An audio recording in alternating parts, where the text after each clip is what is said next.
Welcome to kitchen of recipes. Half kilo chicken కర్రీకి కావాల్సిన ingredients 2 medium size ఉల్లిపాయలు, 5 టమాటాలు, కొత్తిమీర కొద్దిగా. మీద ప్యాన్ పెట్టుకొని ఆయిల్ పోసుకుందామండి. కొద్దిగా ఆయిల్ పోసుకుందామండి.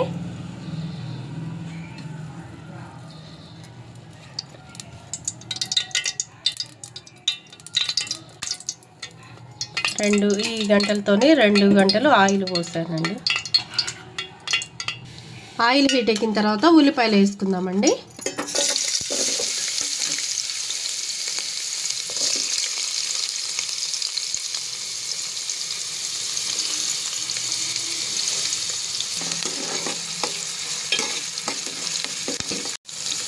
కొద్దిగా కొత్తిమీర కొద్దిగా వేసుకున్నానండి.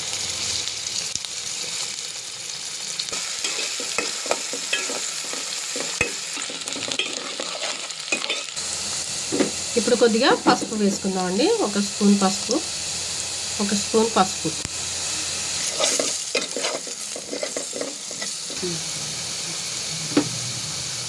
ఒక 2 స్పూన్లు అల్లం పేస్ట్ అండి. 2 స్పూన్లు అల్లం పేస్ట్.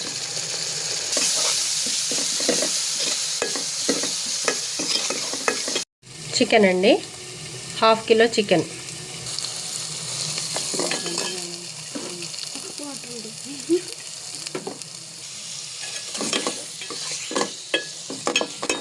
కొద్దిగా చికెన్ వేసుకోవాలండి.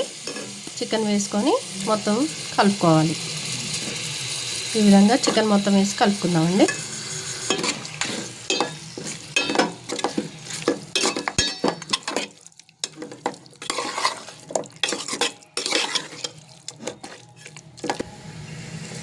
ఈ విధంగా మొత్తం కలిపి లో ఫ్లేమ్లో ఉడికించుకోవాలండి. చికెన్ని లో ఫ్లేమ్లో ఉడికించుకోవాలి. మూత పెట్టి ఉడికించుకుందామండి. ఈ విధంగా మధ్య మధ్యలో అడుగంటకుండా కలుపుకోవాలండి. సగం మగ్గిన తర్వాత టమాటా వేసుకుందామండి. ఈ విధంగా టమాటా వేసుకొని కలుపుకుందాం.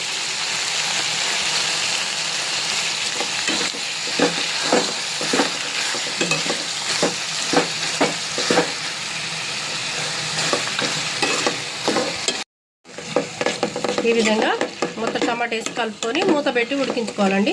లో ఫ్లేమ్లో పెట్టుకొని ఉడికించుకోవాలి. ఇప్పుడు కారం వేసుకుందామండి. 1 స్పూను, 2 స్పూన్లు కారం, 3 స్పూన్లు వేసానండి. 3 స్పూన్ల కారం వేసి మొత్తం కలుపుకుందాం. కొద్దిగా సాల్ట్ వేసుకుందామండి. రుచికి తగినంత సాల్ట్ వేసుకుందాం. మొత్తం కలుపుకోవాలండి.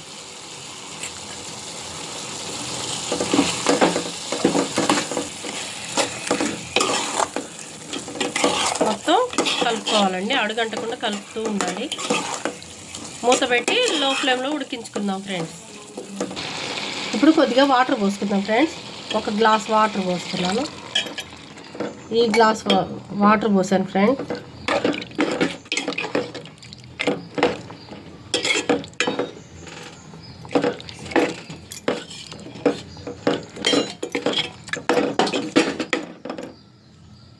కొద్దిగా మసాలా వేసుకుందాం.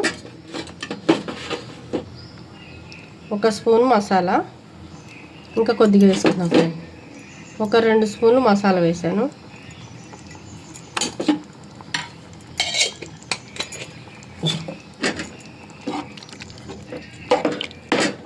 మసాలా వేసి కలుపుకుందాం. కొద్దిగా కొత్తిమీర వేస్తాను ఫ్రెండ్స్. ఈ విధంగా కొద్దిగా కొత్తిమీర వేసుకుందాం.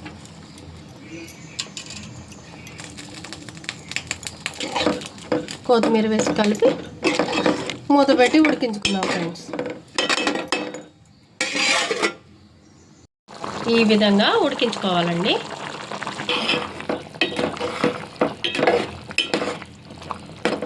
కొత్తిమీర వేసుకుందాం. వేసుకొని కలుపుకుందామండి. ఈ విధంగా దగ్గర పడ్డాక కొంచెం సూపు మంచిగా ఉంటుంది కలుపుకోవడానికి. గ్రేవీ చూసారా ఏ విధంగా ఉందో. ఈ విధంగా చిక్కబడిన తర్వాత చూసారా గ్రేవీ ఎలా ఉందో, సూపు అయిపోయింది ఫ్రెండ్స్. ఎంతో రుచికరమైన చికెన్ కర్రీ రెడీ. ఈ విధంగా మీరు ట్రై చేయండి ఫ్రెండ్స్. చికెన్ గ్రేవీతో సూపర్గా ఉంటుంది, టేస్ట్ మాత్రం అదుర్స్. Okay friends, thank you friends. ఈ విధంగా మీరు గ్రేవీగా సూప్ వస్తుంది, సూపర్ టేస్ట్ ఉంటుంది. చపాతీలో బాగుంటుంది, రైస్లో బాగుంటుంది, చాలా బాగుంటుంది ఫ్రెండ్స్. మీరు ఈ విధంగా ట్రై చేయండి ఫ్రెండ్స్. ఎంతో రుచికరమైన chicken curry ready. Okay, thank you friends. ఈ వీడియో కనుక మీకు నచ్చినట్టయితే లైక్ చేయండి, షేర్ చేయండి, సబ్స్క్రైబ్ చేయండి, కామెంట్ చేయండి. Okay, thank you friends. ఎంతో రుచికరమైన చికెన్ కర్రీ రెడీ.